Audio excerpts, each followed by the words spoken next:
Hey guys, if you don't know who I am, I'm Savia Rocks, and I help people tell their stories, stay inspired, and get educated as they find the pride of who they are within creativity, but most of all, without judgment.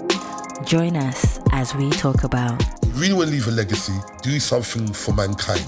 Do something that's going to benefit not just your children, everyone else's children. I think our job as humans is to become the person we were born and peel away the cultural stuff that was given to us, the trauma, like peel away the stuff that changed us or that was thrown on us or made us small or made us go off track. The biggest thing I've always found is when people think they know so much, then they start knowing so little. And I'm making the right choice, and I'm showing up for myself, and I'm showing up for what matters in life. Sometimes I think that trauma doesn't always have to be a bad thing. I think trauma can help you make choices in your life that turn something that started bad into something beautiful. So guys, welcome to season 7 of the Us People podcast with Savia Rocks.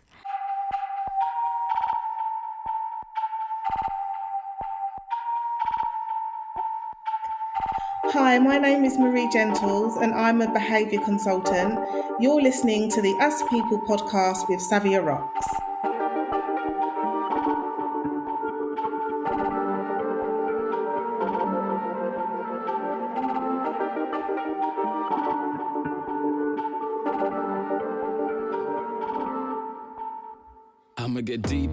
Hey guys, and welcome to another episode of the Us People podcast. I'm your host, Savia Rocks, and today I am humbled to have Marie here with me. Marie is a behaviour consultant. Marie, I want to thank you so much for taking your time to come on the Us People podcast. How are you? I am very well, thank you, and very, very pleased to be here. See, this is what I love, and even before we started recording, there's good energy, which I feel there's a calm energy, which is lovely. So I'm really going to enjoy this conversation with you. So thank you so much, even before we begin. So kindly, my first question for you is: could you tell me a bit about your background, where you grew up, and how that influenced you to be the person who you are today? Yeah, of course. I'm trying to think, how far do I go back? Okay, so I grew up in East London. Yes. And I am the middle child of 3. And grew up with my mum, dad, brother, sister. And we had, on the outside, we had, quite a fairly kind of middle class type living. My dad's from Barbados, mum's from Jamaica. And they both came over and worked super duper hard to, just provide for us, basically. Yeah. So we, in that sense, we had a nice upbringing, nice, in inverted commas. However, and which I'm sure lots of people can resonate with, my parents from the Caribbean worked really, really hard, but in terms of full emotional awareness, that wasn't always there. So they showed and expressed their love and care for us through them working hard, through them providing for us, through them trying to get us to live in a certain area and go to certain schools, which I'm forever grateful for. But it was only as I started to get older, I started to realise and recognise that, emotionally there were things that I needed to meet for myself, which is okay. And I think from a really young age, I was always able to kind of feel, almost overly so, feel other people's emotions, which was to my benefit and to my detriment, like a bit of both.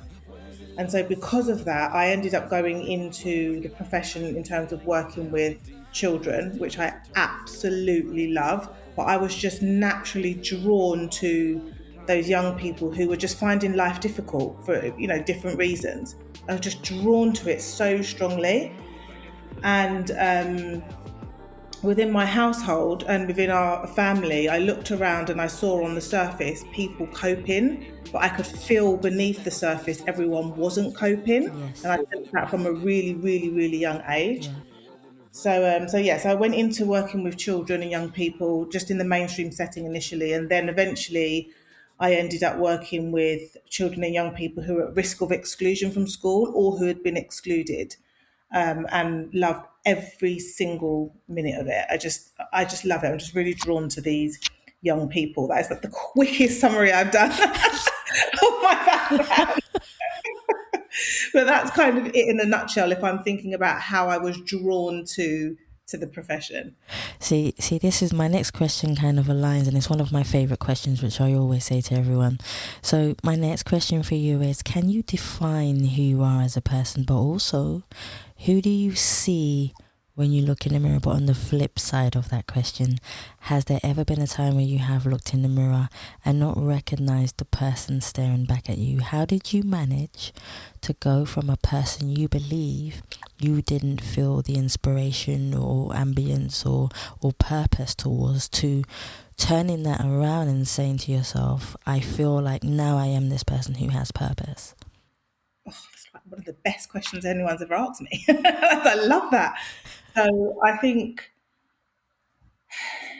I would now define myself as a human being who knows that I'm more than what you actually see in the mirror, that there's more to this world and there's more to life. That's how I define myself now. Yes. And I'm very, very rooted in that, very. But historically, when I looked in the mirror, I was confused because I saw this person staring back at me, but I was operating from a persona for such a long time, from what I thought everyone felt, or how I felt everyone thought I should be. Yes. So everyone adopts different type of characters as they grow up, depending on their background and all that kind of stuff. And I adopted the character of the one who was there for everyone, who was always smiling, who took on everyone's burdens, took on everyone's problems. But I did it kind of where I could be in the shadows and be in the background. I didn't like the limelight, didn't want anyone looking at me. So I took on that role, and by taking on that role, it gave me an identity for many, many years. It made me feel useful and it made me feel seen, but without having to be in the spotlight. Yes, I get it. But it was much, much, much, much later. So I'm talking about only 5-6 years ago, when my mum got diagnosed with dementia, everything changed. So I started to question everything. So I could no longer carry everyone else's emotions because I became my mum's carer, working full time, doing all of these other things at the same time. And at that point, honestly, I was really at a crossroad. It was either I completely buckle under this, or I maybe look at this situation from a different perspective and start to consider what's going on. And, you know, is there something more for me to learn from this? And that's the road that I took. And I honestly, I was going to say I'm a different person from 5 years ago. I'm a different person from yesterday, the day before, last week. I am forever growing and expanding. Yes. And it's through the hard parts of life. It's through looking at life and going, what does this mean? And how can I look at this to empower myself and then empower others? That's how I'm expanding. That's how I see myself now. That's amazing, to be quite fair, because I know some people who have been in similar situations where it's one or the other, and sometimes people's mindset are not in that frame of mind where they're ready for that type of commitment. Yeah. And it's really hard. Absolutely. And I think that's okay, because when I look back at the past, there were times when I wasn't ready, but I didn't have the awareness that I do now. So I didn't even know. So when I looked around, I thought, well, this is just life. This is just what you do. This is just who I am, you know. Whereas as your awareness grows in time over life, and it's different for everyone, I believe. Everyone has, you know, it's the time and the place is different for everyone. But I think when you expand that awareness, which I believe often happens through experiences that we have, like different circumstances. So for me, it was my mum that helped me expand that awareness massively. Through that awareness, I suddenly saw the entire world through a different lens and changed my entire mindset.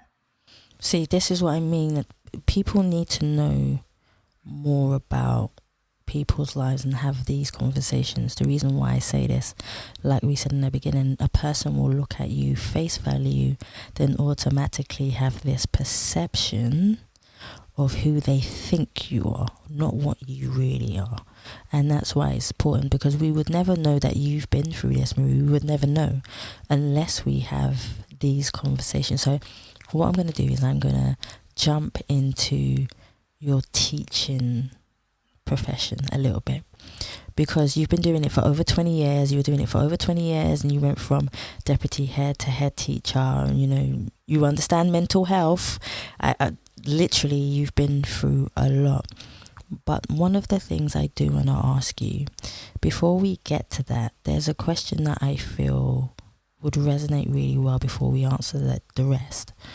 And in life, I always believe that there are people who give us chances in order to evolve, in order to believe in who we are as people, in order to move forward. And the reason why I ask this question is because there are teachers who believe in us when we don't believe in ourselves. So this can go all the way back to childhood. A teacher believing in us, a teacher seeing something special in us where everyone else would say completely different things. Do you remember anybody who has been a teacher, or it could be, because you learn education not just in schools, you learn it in your daily life. Is there anybody who you remember who you feel were the people who have given you a chance to be able to learn and just become and do things the way that you've wanted to? Yes, but I may answer this in a slightly different way to potentially what's expected. So maybe. No, So go for it. in terms of like teachers at school, I can think of teachers who stood out and I liked, and I could feel and sense that they liked me. Yes. But I can't think of someone who really stands out as in that adult, that teacher at school changed my life. Mm-hmm. However, when I think of, like you said, teachers can be anyone in life. Yeah. When I think about my biggest teachers and my biggest lessons, they have been people close to me who I've had challenging relationships with, actually. So don't get me wrong, I can think of lots of inspirational people around me. Please don't get me wrong. But actually, my biggest teacher in life has been my sister, who I've had such a complex relationship with Understand. pretty much from birth, Yeah. actually. And for a long time, I wore the hat of victim for a really long time, and I've taken that hat off. And when I took that hat off, it was fascinating what I could see and the lessons that I have learned, and how our relationship was able to be repaired to a certain degree in terms of how we wanted that to look. But she has been I would say, one of my biggest teachers through some of the most difficult and most challenging years. Did she make you see life and her from a different perspective, to open your mind differently? Because I know you said you played the victim in a sense, but was there a forgiveness in there also that allowed you to say, no more, I'm taking off this hat? 100%. 100%. One of the biggest things that I learned was that you can't wait for someone else to give yourself permission to move forward or heal in a certain way. You've Yes. got to do that from the inside out. And then the irony is, when you do that, and I've got such a strong belief in this, when you can do the work internally, you can see the shift externally. So we had, a really difficult, strained relationship for a long time. And the person I had to forgive first was myself, Yes. because I was the first person I had to forgive, but not in a way as, oh, Marie, you've done something wrong. It's Yeah. not that type of forgiveness. It was forgiveness that I couldn't speak up when I wanted to over the years. It was forgiveness that I was so confused with our relationship. On one hand, I just understood that she was vulnerable and, going through lots of difficult things. But on the other hand, I saw her as this not so great person for many, many years. And so I had to forgive myself for all the confusion and the conflict and not knowing what to do with that.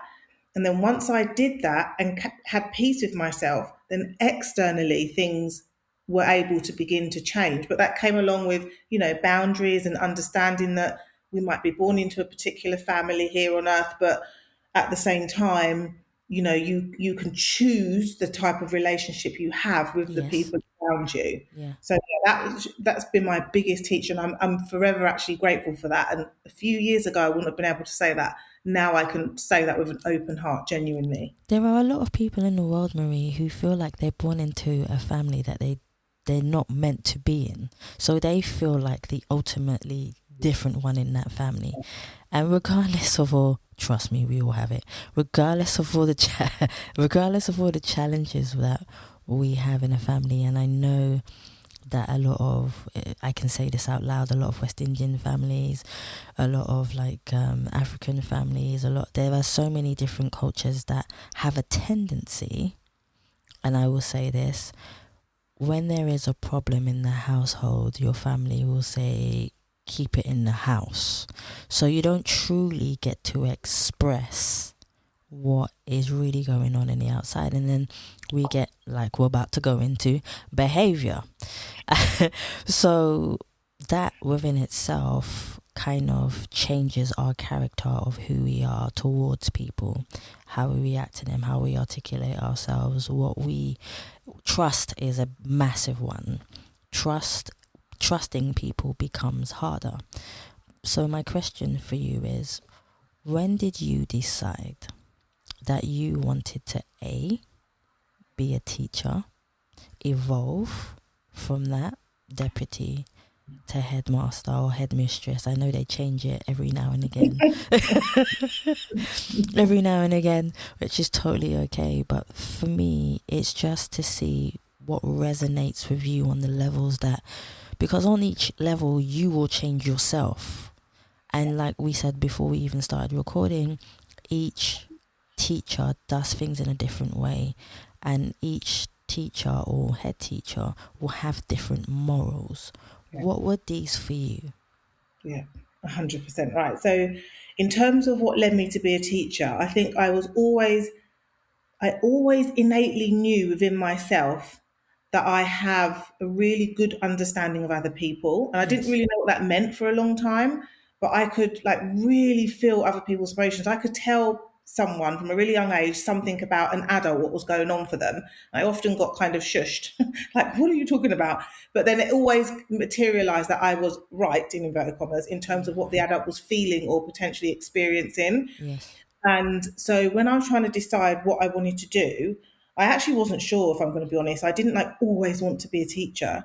But when I was much younger, I just knew I was going to do something which involved kind of quite direct work. So, like a teacher and student, or teacher and class is quite direct work. I knew it would be something like that, but I wasn't sure what it would be. So if I'm being really honest with you, the teacher career felt like a safe option when I first went into it. It felt like this is a good, steady career. But I also knew I was going to enjoy it. So that's how I kind of got into teaching. And honestly, by my second year of teaching, I was like, this is 100% for me.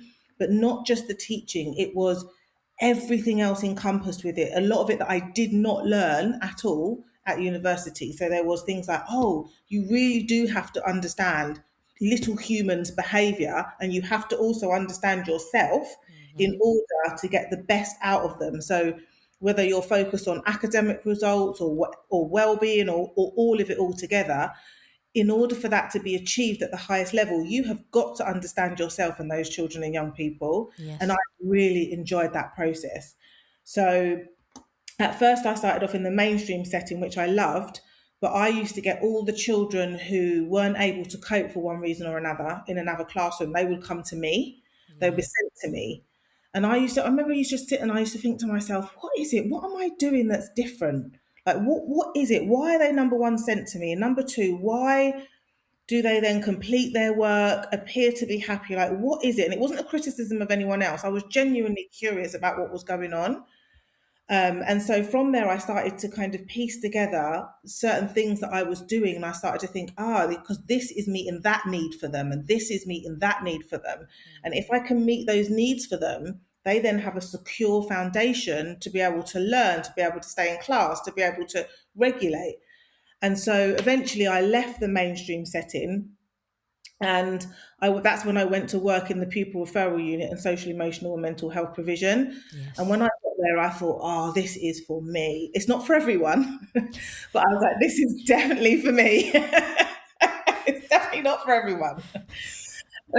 Because on the surface, and lots of people have said this, and I understand where it's coming from, but on the surface, you can go in and you can perceive these young people as rude, disrespectful. They're not going to get anywhere. How they're going to get? I get it, you know, but I've always been able to see beyond behaviour, always. Yeah. And so I was able to look at these young people, see who they truly are, and then see their behaviour as separate, if that makes sense. Yes, it does. Yeah. And because of that, when I became the deputy and then the head teacher, I was able to then pass that model on to the staff.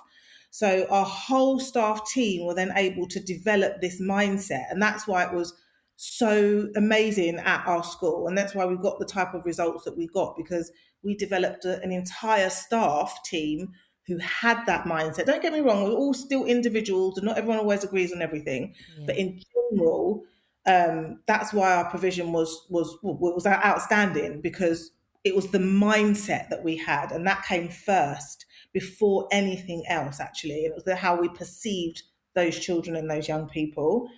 So, and I loved being a head teacher, but eventually I left there and set up my own business.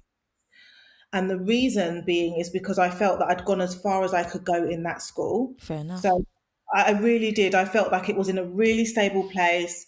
I felt that, you know, children were coming in, they were getting the intervention they needed, they were going back into mainstream school. Like, it was like excellent.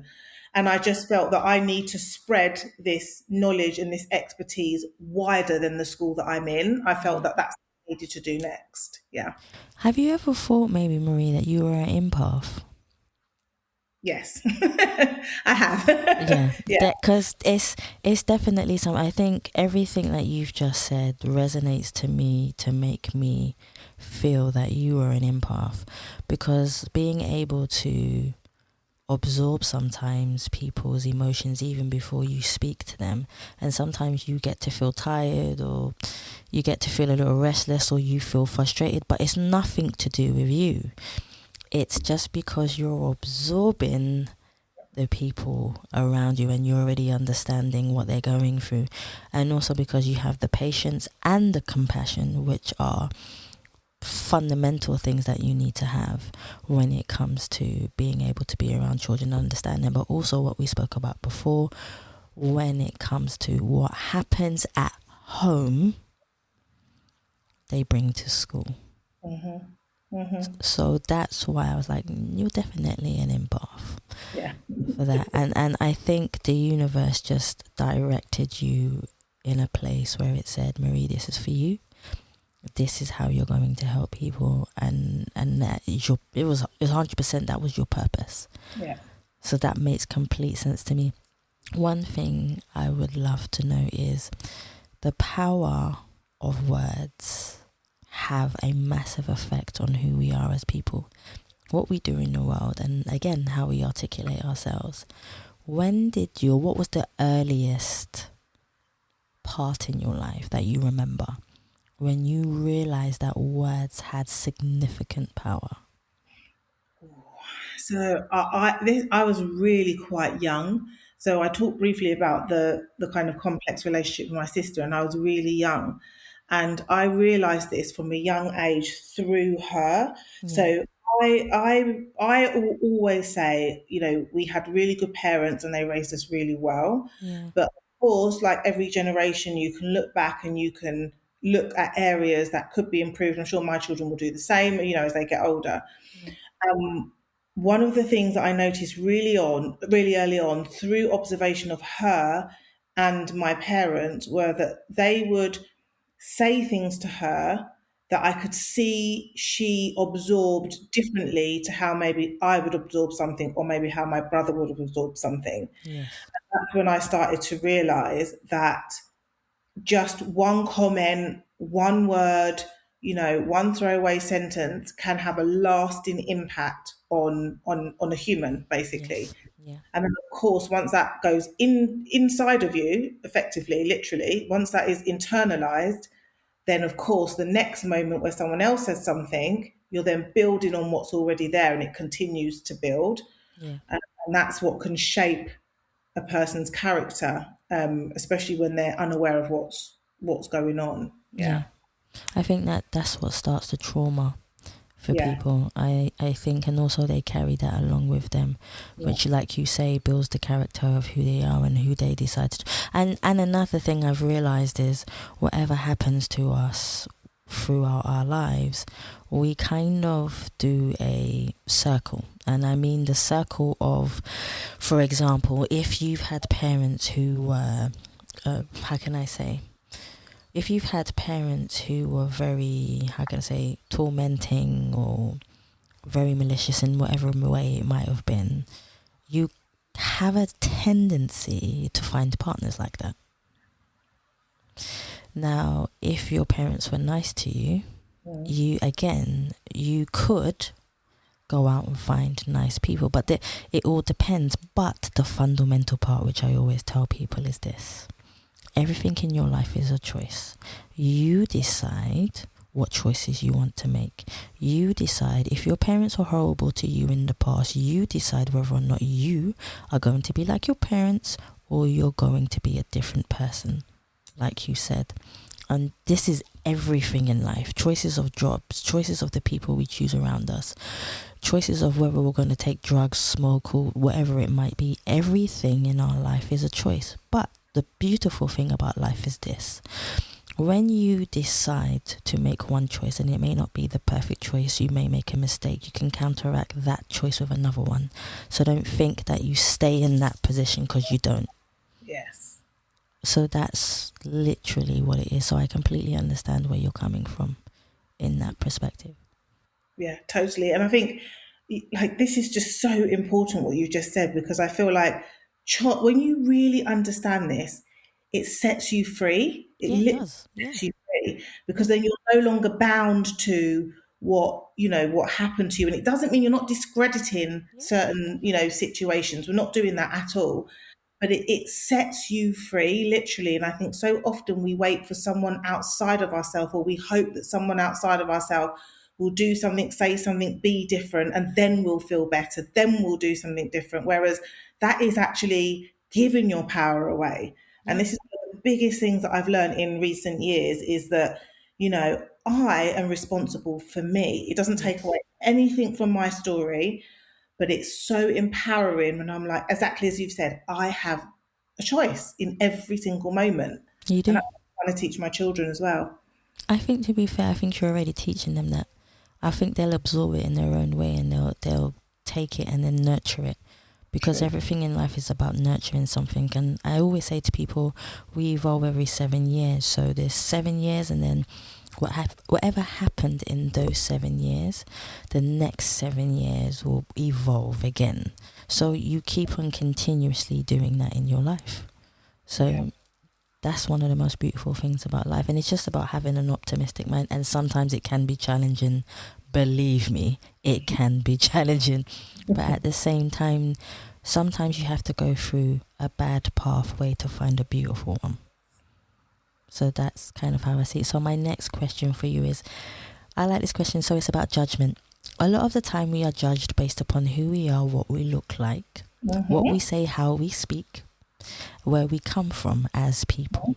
If I took away the word judgment and I said to you, Marie, the word judgment doesn't exist anymore in the world, and I could rewind your life again and it didn't exist, what do you believe that you would have done differently in your life, knowing that judgment didn't exist? Wow. Well, I mean, I could give unlimited examples, but the one that springs to mind immediately as you were talking, I'll never forget this. When I went for my interview for the head teacher, which is so interesting, well, I think it is. When I went for my interview as the head teacher, I remember I think we'd gone to Jamaica, and I'd had my hair in plaits, in braids. Yeah. And I was having the interview not too long after I got back. And I was being interviewed by a panel of all white men and women, in a borough where there were only, I think it was one or maybe two other black head teachers in the entire borough. I know where this is going. And I was very, very conscious about how I presented myself. And I remember talking to my dad actually, and I was remembering some things that he had told me over the years. And he had said to me, rightly or wrongly, but it stuck. He had said to me, Marie, as you progress in your career, there will be times where you need to adjust so you can fit in. And then he said, when you then get to a certain level, then relax and show your true self, but not before you get there. You need to get in the door first. And so this was always ringing into my brain, rightly or wrongly. And so I remember I came back and I could have kept my braids in. They were nice and neat. They didn't need to come out yet. And I remember so clearly, I took my braids out and because I was just so conscious of how different I looked with my braids in to with my braids out. Yes. I mean, I wouldn't do that now, by the way. I absolutely would. I'm a completely different person now. But I remember this so clearly. And I remember, I stepped into the persona. I spoke in a certain way. I carried myself in a certain way, and obviously I got the job. Now, I could have still got the job if I kept my braids in and done something differently, who knows? Yeah. But the point is, if I felt that there was absolutely no judgment whatsoever, would I have done that? Absolutely not. Yeah, I get you. Absolutely not. I get you. And that is an interesting story because I know how that feels. I have big hair, so walking into anywhere is like an automatic. So, but see, this is, what, I love being able to prove people wrong. And you can take that in so many ways, but I mean it in the most authentic, humblest way. When someone gets to know who your soul is, and I'm not talking the humanity side of you, I really mean your soul. Yeah. Of who you are as a person and the way that you just embrace people, you can change so many people's perceptions of who you are, and they will gravitate to you in abundance. Yeah. So I do understand, because my mum used to say to me, it's funny you say that, my mum used to say to me, I have to straighten my hair in order to be liked. See, look at that. Yeah. Yeah. And for years I did that. Because I thought, well, if I don't straighten my hair, people are not going to like who I am or accept me for who I am. Or when I go to an interview like yourself, they're not going to accept me for who I am. But when, my partner said, no, have your hair how it is, and be your bold, beautiful self, because you are you. And I done that, and then I realized, just like yourself, that people do accept you. If you are meant to get something, my grandma always said, if something is meant for you, no one can take it away. Yeah, that's it. But we just have to learn that as we grow older. That's it. And we pass it down. Yeah, absolutely. And like I said, when I think back to that time, I was just such a different person then. I wasn't as confident as I am now. I didn't know myself as I did now. I was more caught up in how I felt other people saw me and then would potentially judge me. Now, in the most respectful way, I don't care. But not in a disrespectful way. No, I get it. I literally get it. Yeah. I don't care, because this is who I am, and I'm always trying to be the best that I can be. Sometimes I don't even like the decisions or whatever that I'm doing, but I still love myself even in those moments. Because you're just a human doing the best that you can. Exactly.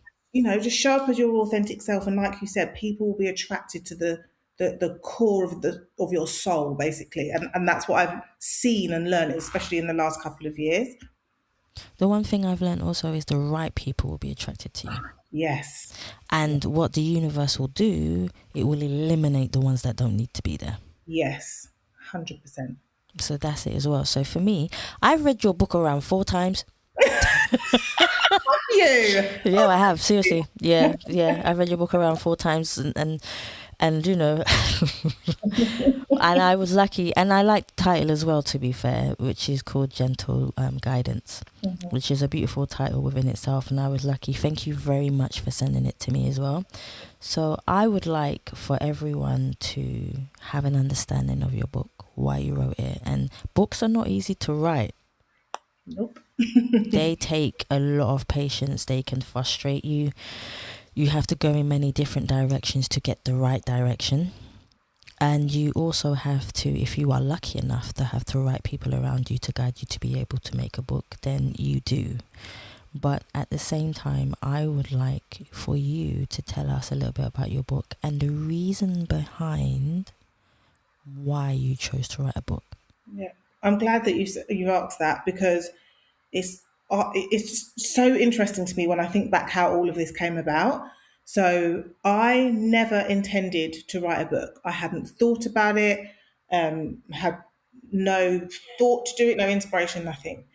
And then when I was head of school, and the BBC had kind of caught on to the work that I was doing in the school, Yes. and they had come in and they had done a filming session there. And then off the back of that, it was so successful. It was the Victoria Derbyshire programme at the time that came in to film for a day. And it was so successful that a couple of years later, that's when they approached me to do a BBC documentary based in a primary school.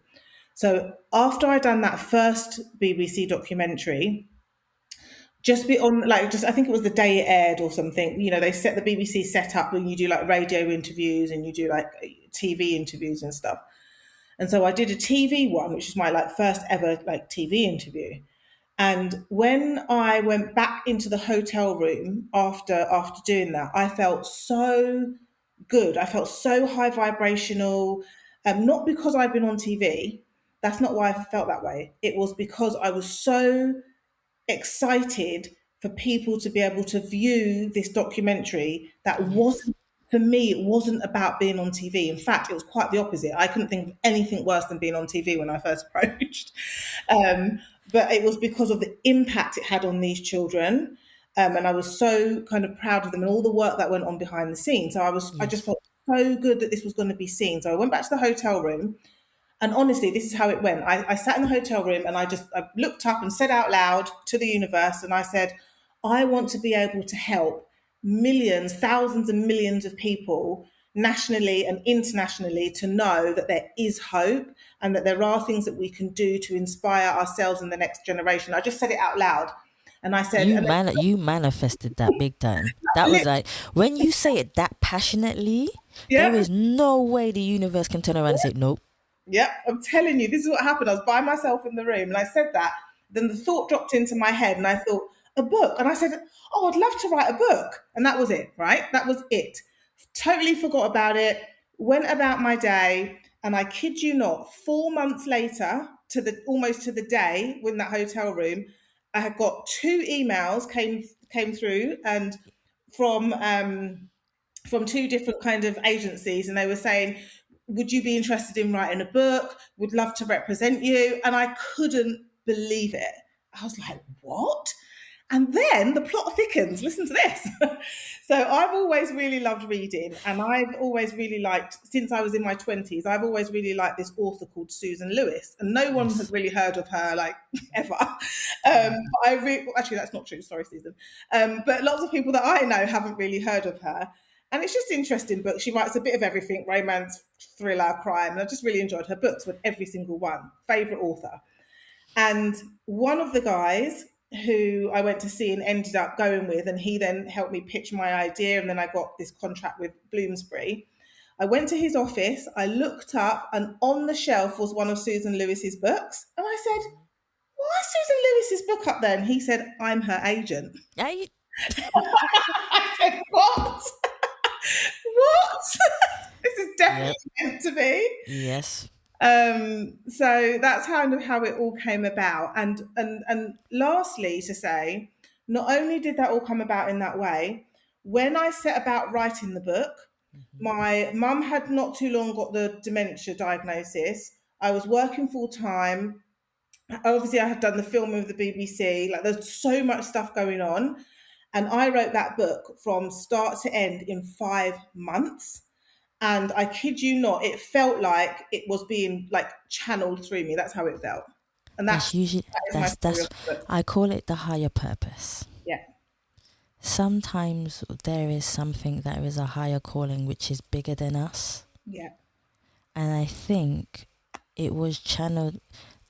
There are angels in the universe, there are higher beings in the universe which will channel the purpose of you, will channel through you what needs to be done. Yeah. And I think, yes, it's 100% you too, because you manifested that passionately, by the way. but also at the same time, it was channeled through you because you were ready for it. Yeah. Yeah. And that's what it is. And I think there's another book that is in you I agree. that will come out when the time is right. Yeah. To be able to come out. But I want everyone to support and continue to support in Gentle Guidance, which I will humbly say at the end again. But I have a few more questions for you as well. So one of my questions, which is one of the fun ones, which is, if I was to put you on a desert island and I said to you, Marie, you are allowed to have one musician, one activist, and one president. It's going to be interesting. Oh Who would you, I could say one author, but that would be easy. Okay. That would be way too easy now. So I would say one president, one musician, and one activist to have 24-hour conversation with. Who would it be and why? Okay. Right, I'm going to go backwards. So I'm going to say the president, and people are probably going to guess I'm going to say this, but there is a reason behind it. The president would be Obama. Yes, And the reason it would be Obama is because I would like to question Obama about how it felt in the run-up to becoming president. How did it feel when he was president and how it feels now? And the reason why I think this is so important is because obviously, as we know, it was such a marked, important time in our history. Yes, very true. And it was, so, and don't get me wrong, I'm not kind of discrediting any of the work he's done, because I'm not, they're not actually the reasons that I'd be on this desert island with him. I genuinely want to know what his mindset was and how he faced the challenges he undoubtedly faced, even in the process of considering to become president. And I think I would love to have, I feel like I'd love to have that conversation with many people who, who hold a particular role. And I just love to know, because I'm really intrigued about mindsets, because I really believe like it takes it's your mind, everything starts in the mind. Yes. And then your feelings follow, and then the behavior, and then your world reflects that back to you. So that would be the president, definitely. What about musician and activist? Okay, I'm going to come to musician last. I'll tell you why in a second. So, right, activist. Now, I actually, when you first said this, no immediate person popped in my mind, and I'll tell you why again. Okay. The reason being is because there's so many. There's loads. There's so many. Now, I'm going to be honest with you. It would definitely be a black male or female. I'm going to be frank. It would. No, be honest. Yeah, I like it. And I'm not excluding anyone else. But the reason being is because having grown up as a black female, yes, on a far smaller scale, I have felt and experienced things that will be very different from someone who doesn't look like me. That's just fact, it just is. We go through it even now, we're older, to be fair. It just is. So I'm not skirting around the answer, but I'm genuinely finding it hard to pin down one person, genuinely. Because I think everyone's inspirational in their own right. And I would want to speak to them for the exact same reasons that I would speak to Obama. I'd want to know about how did you conquer your mindset when you felt like everything was everything was crashing down around you, when you felt like it was completely dark and there was no light. How did you keep going? Like, what did that look like? What did you think? How did you inspire yourself? They're the kind of questions that I would ask, because that's what I find inspirational. Mindset is the strongest and most, I believe, the strongest and powerful thing that we can possess. And we all have that. It's us, you know, it's our power, our internal power, I believe. So I can't pin down one person. I'm sorry, genuinely. That's fair enough. But that's my answer. Yeah, that's my answer. What about musician? So the reason why I wanted to go last with musician is because I'm going to do a cheeky answer for this one. I like this one. Because my brother is a musician. Oh. And yeah, he is. He's a musician. He used to be in a band and he's now a solo musician. And he's not as big, in inverted commas, as some other musicians out there, but you said musician. You said, yep. I'm glad, see? 100% be with my brother. And I tell you why. My brother and I, since my mum got dementia, we have grown and expanded in ways that I couldn't even believe this is even possible in the last 5 years. Mm-hmm. And when I look at him, not just as an artist, but as a person, he is the most inspirational person in my life, genuinely. The conversations I have with him, if someone was listening in, some people wouldn't fully understand what we were talking about. You know, like yourselves, we talk about, you know, things being greater than us and all that kind of stuff, but we live it. We live it. Yes. And I couldn't imagine being on that desert island without having my brother to have these conversations with. So he'd be the musician. That's right. I like the fact that you didn't go for like what everybody else does, if that makes any sense. Because people usually think of the most famous person or so on and so forth, but you didn't. And because that means your mind thinks in a different way, it gravitates differently. Yeah. I love that. So that makes sense to me. So if there was one song that was the soundtrack of your life, lyrically, what song would you choose and why would you choose that particular song? There are some beautiful words in the beautiful songs that have beautiful words in the world. Oh my goodness, you really put me on the spot. Just trying to think what's on my Spotify. Oh, I know. I can't remember who it's by, what the song's called. Oh, it's so nice.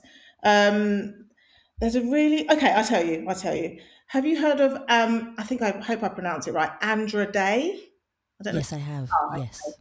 Yes, I have. So she has a few songs, and there's one called I think it's called Cheers to the Fall, I think it's called. And what she's singing about is she's saying thank you for the times that she fell, for the times that she was at rock bottom, and the times that, you know, she felt maybe she was judged or people had a comment to say about her, whatever. She's basically saying thank you to the people and the experiences because it's made her who she is today. So I think that would be my song. That's a really good one, to be fair, because without those experiences, like you said, we don't become who we become. Like I said, the pain turns into something beautiful, and that's most probably the reason why she wrote that song in the first place. Definitely. Is because of that. So if I was to say to you, what do you believe stands between you and complete happiness? I can answer this. Me. Well done. Yeah. Well done. That's it. That's it. Because I feel that it's nothing or anyone else. I feel that this is the same for all of us. I feel that within inside of me, I feel that we all have a base of joy and happiness and love. I feel that is who we truly are. And then what happens is, I believe, is that life and experiences can pile on top of that, and it can make it feel that we don't have that within us. And then I think that then what happens is we start looking outside of ourselves for those things. Yes. We forget that actually they're inside of us. So I believe that the only person who can stand in my way, honestly, I genuinely believe this, is me. Yeah, no, that is true. Yeah. And you're absolutely right. We go and look for the things that are missing in relationships and friends. Yeah. But the problem with that, I find, is that when that person goes, you're left with a double whammy. Yeah. You're left with hurt from yourself, from that trauma that you have, Yes. and you're also the person has left you. Yes. So yes, I completely agree. If there was one quote, I like this one. If there was one quote that represented you as a person, what quote would you choose, and why would you choose that particular quote? Okay, I would. So, do you know what? I would choose, because I've got lots of different quotes that I use in my work. Like, I've got loads of different ones. So, I'm going to choose one of my ones that I say, kind of my signature one, if you like, which is no blame, no shame. Ooh. And when I came up with this years ago, it's because what I mean by this is that we shouldn't be blaming or shaming ourselves or anyone else for things that we feel that we should or shouldn't have done in the past, or things that we feel that we should or shouldn't be doing now. It's a complete and utter waste of energy. I know it's easier said Yes. than done. I know that. Yeah. But when we blame and shame ourselves, that's linked to guilt and fear, and it's such a low vibration, and it doesn't get you anywhere. Like, literally. So I kid you not. Like, I literally practice this quote, this mantra, this saying, like, genuinely in my life. So if I'm in a situation, I feel like, oh no, I shouldn't have done that, or I shouldn't have said that, or I feel bad, I say no blame, no shame. And then I learn from it. Then I think to myself, well, where did that come from? Why did I do that? Why did I say that? No blame, no shame. We're only human, and we're living, we're growing, and we're learning. And then I'll learn from that and move forward. And I just really wish this for other people as well, because the amount of blame and shame, not even that we put on other people, that we put on ourselves, I don't know the word. It's overwhelming. It can be overwhelming for people, but we do it to ourselves often. Marie, do you think it's a thing where people don't want to take responsibility? Yes, I think that the irony and the beauty of life is that if you take responsibility for everything, now not everyone's going to understand this, and I get that, and if we don't, that's fine. But I believe that when we get to a certain level of awareness, if we take responsibility for our life, Yeah. that's how we become free. That's how we become empowered. I genuinely believe that. But I also understand how hard that can be to get your head around and understand, because some people think it means that you're letting someone get away with something. That's not what it means. Yeah. Actually freeing yourself, actually. This is how I've literally transformed the last couple of years, because I take responsibility for everything. But it doesn't mean that I'm letting someone else get away with something. It just means, like you said earlier, I have a choice, and it doesn't. I'm still valid in my feelings, but I have 100%. a choice, and it's so empowering and it's so freeing. I just wish it for everyone. Yeah. Success. Success is a word that people often use in so many different ways. Success could mean waking up in the morning and passing your driving test, waking up in the morning and dealing with mental health, waking up in the morning just to see another beautiful day. There are so many ways to define success. But I would love for you to say your opinion of what success means to you. Yeah. Okay. So this is something that I talk about in my trainings when I'm talking to adults supporting children and young people. To me, success is understanding that nothing is ever going wrong. Now, this is a big concept for some, but for others who will completely get this. So for me, success is to understand that nothing is ever going wrong. So when you're presented with something that feels like it's going wrong, success is being able to turn that into something else, is to use what is in front of you, what's landed on your lap or on your plate, to be able to literally transmute that energy and use it to your advantage, whatever that looks like. Because I believe that we're all going to have challenges in life. And I think that my son struggled with this for many years. He felt that when something went wrong, in inverted commas, he was a failure.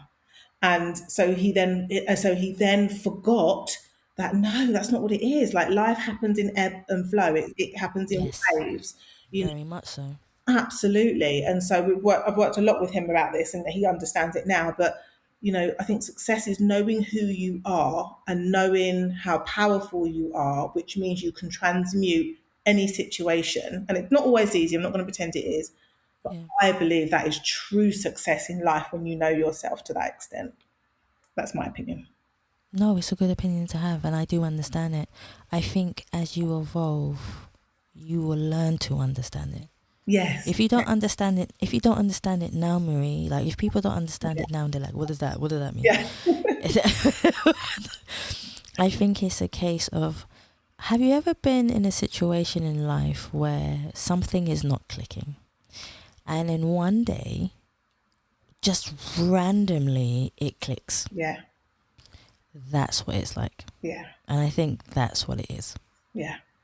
So for anybody who doesn't understand it, think of it like that. Yes. One Yes. day you'll just wake up and you could be walking down the road, buying a coffee, speaking to a friend, and then all of a sudden, because our minds work in a weird and wonderful way where it goes about 10,000 miles per hour sometimes, and we have apparently over 60,000 thoughts in our mind a day. Yeah. Yeah, and half of them never manifest into anything, and the ones that we are constantly thinking of, those are the ones that manifest. So just be mindful of what you're thinking and what you want in your life. And just because somebody else has it before you, it doesn't mean your time won't come. Yes. So I always say that to people. So my next question for you is, when was the last time that you felt totally at peace with yourself? Ooh, okay. So it's quite recently, actually. So I would probably say a few days ago, if I'm being honest. Well, actually, no, I'm going to change that answer. I would even go as far as to say it's today, and I'll tell you why. Because I used to think that if I was to answer that question in the past, I would have tried to think of a period in time or a situation where I felt peaceful.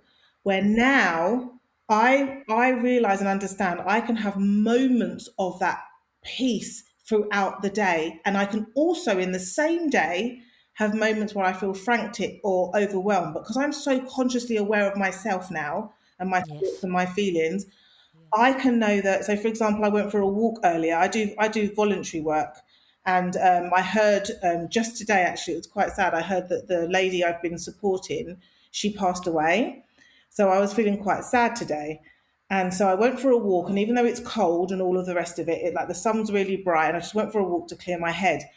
And I only walked around the block, so I only walked about 20 minutes, and I felt completely at peace in that time. I felt so peaceful, even though just before when I got the phone call, I felt really overwhelmed. Even though when I came back, I was quite frantic because I had quite a bit of things to do, but I had a moment of peace, and now I can recognize those moments from day to day. So I would actually say today when I went for a walk, even in the midst of hearing that news today, I still found a moment of peace, which I could never have done years ago. I always believe that people come and visit you to say goodbye. I don't know how everybody else is, and I don't know if everybody else is spiritual or has their own definition of things, but I always believe that when someone passes, they have their own way of trying to say goodbye to you. So maybe her way of saying goodbye was sending peace to you. Yeah. Which is definitely something. So, and my condolences as well. Thank you. Also, you have my compassion and kindness for that. So I know how that feels. I've only got 2 more for you. My second to last question talks about legacy. And it's funny that you just answered the last question in the way that you did, to be fair. Because people always believe that legacy is, well, most people who I have spoken to believe that legacy is a thing where when we pass away, the memories we leave behind. But I have a different definition, and I always tell people this. I believe legacy is in the present, and the present, the past, the future, and we're not here, because it's how we speak to people, it's the conversations we have, it's talking to a stranger, it's the actions we express to somebody. And half of the time, we walk away from someone not realizing what we've actually done. And there's this thing I call it the hidden legacy. A hidden legacy to me is how you have affected somebody in their lives without you ever knowing. So to me, my question for you is, what does legacy mean to you as an individual? I mean, you kind of just gave the whole explanation. I would have said. However, what I will add to that, I like that. quite literally, such a brilliant answer. And I was nodding away as you were talking. But I think what I would just add to that is that I think that if you can just be rooted in who you are, and if you can step into the light and not be afraid of stepping into the light, I believe that what legacy can do is when you have stepped into the light that is yours, that is you, what that then naturally does is shine a light on everyone else around you. Yes, I agree. I really believe that. And I really believe that what happens is that my legacy can be, for example, shining the light on other people, but they're not taking my legacy, so to speak. What's happening, I believe, is that when I do that authentically, it helps them to realize they're like, oh, I've got a light too. And then they shine that light, and then it shines on that, and then someone else, and so on and so forth. So it's kind of Very like true. a give and take thing. So it's kind of like, this is my legacy to give. But actually what I'm giving, hopefully, is people realizing that, oh, I've got that light in me too. And then it continues on. Yeah. It's like what was the word? Pass on the favor. There's this thing I call pass on the favor, but you can have one called pass on the light. Yeah. See, which is pretty cool. And this is what I like, because a lot of people, and I'm sure again in industries this happens very often, where because they see that you have a light and they see that people are gravitating to their light, they become jealous and try to dim your light. What we used to do, or what I used to do, is I used to dim my light because I thought, yes, I think you know what I'm going to say. I used to dim my light because I thought I was the one in trouble, or I was the one doing the wrong, when really it shouldn't be so. So I completely understand it. My last question for you before I have the humble gratitude of saying thank you to you is, I would love for everyone to be able to find you, find your book, be able to get in contact with what you do. Please let us know where we can find you, Marie. Of course. So if you're on social media, I'm mostly on Instagram, which is at Marie Gentles Guidance. Yes. And if anyone's interested in the services, etc., I provide, you can go to my website, which is gentlesguidance.com or mariegentles.com. Either or works. See, and this is where I say to you, Marie, thank you so much for taking your time to tell your story, for being who you are as a person, for showing up in the world and seeing that things in life have a higher purpose, for nurturing all the people that you have done and being part of what I call the hidden legacy. Thank you so much for having an interview with me today, and for being as patient as you have as well.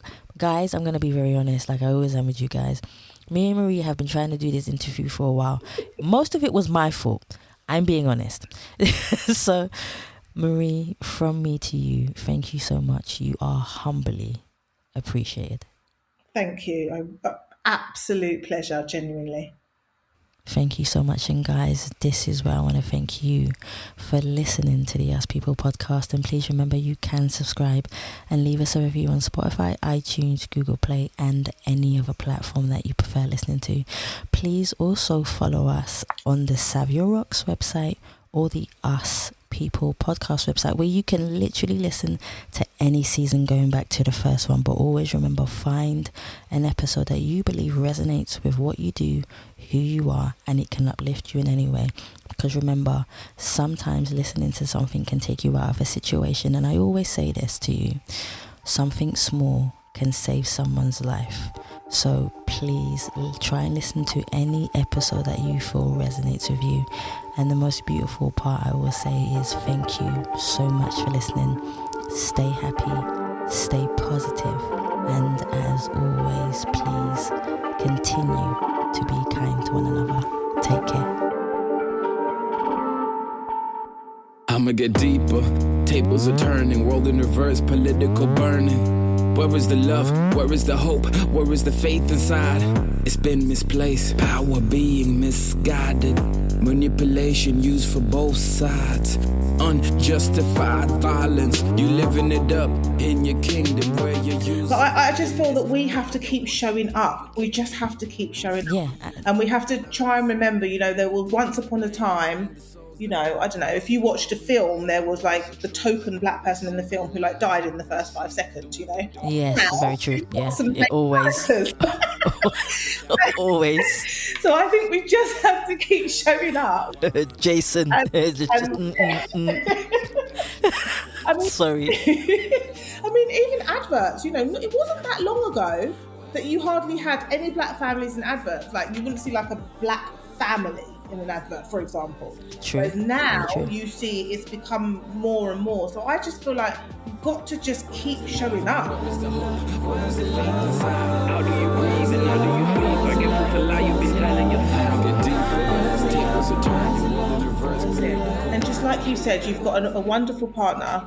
So at the end of the day, if you've got a partner, she supports you, and even it's not even that she supports, like you've got a wonderful partner, and you have a wonderful mindset, and you've got the same challenges as other humans in terms of things like this situation, for example.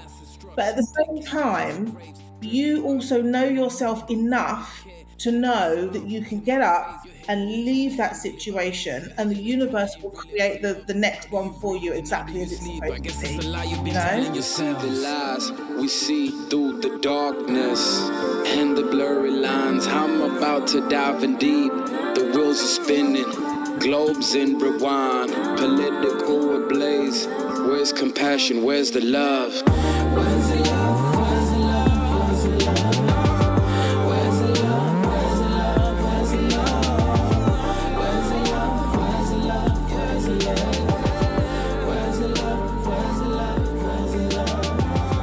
Where is the love? Where is the hope? Where is the faith inside? How do you breathe and how do you sleep? I guess it's a lie you've been telling yourself. Get deeper. Tables are turning, world in reverse, political burning. Change the status quo, the sins of your fathers, ripping through time, we live in it.